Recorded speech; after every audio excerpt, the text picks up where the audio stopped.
orthographe, le thème du jour, les sons on et on.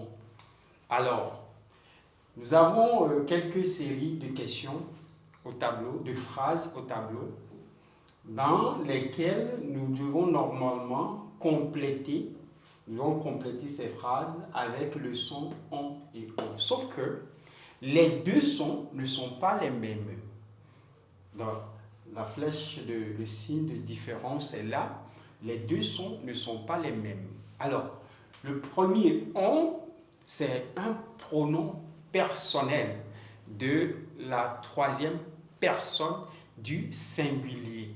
Et le deuxième on, c'est le verbe avoir conjugué à la troisième personne du pluriel. Alors, donc, du coup, dans nos coutumes, nous avons la difficulté d'utiliser ces deux sons. Alors, dans cette phrase, ou bien dans la première phrase, je vais essayer d'utiliser le son on que nous voyons là, dans une des premières, pour voir si vous aussi, vous allez maintenir le cap. Merci. Alors, la première phrase dit quoi? Les fruits les adorent. Alors, devinez avec moi, lequel des on pourrait mettre dans cette première phrase pour la compléter. Alors, les fruits, on les adore. Est-ce que c'est le premier ou bien le deuxième? Alors, les fruits, on les adore.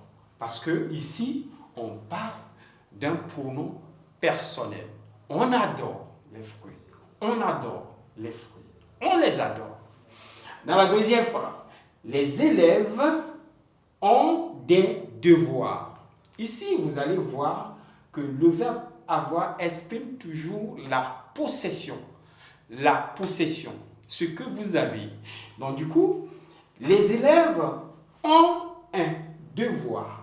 Alors, le on qu'il faut utiliser, bien sûr, c'est le on avec le T. Pourquoi? Parce que les élèves, c'est le pronom personnel. On remplace les élèves par les pronoms personnels il avec S ou elle avec S. Donc, les pronoms personnels de la troisième personne du pluriel.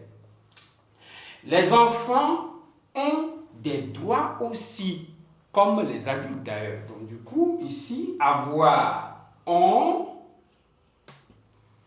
des droits aussi.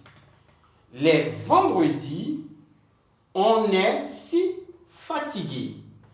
Les vendredis, qui est fatigué? On. Donc, un pronom personnel. On est si fatigué. Tous les mercredis, on descend à midi. Tous les mercredis, on descend à midi. On. Et enfin, ces malfaiteurs ont de la chance. Ces malfaiteurs ont de la chance. On. Alors, merci pour votre fidélité. À la prochaine.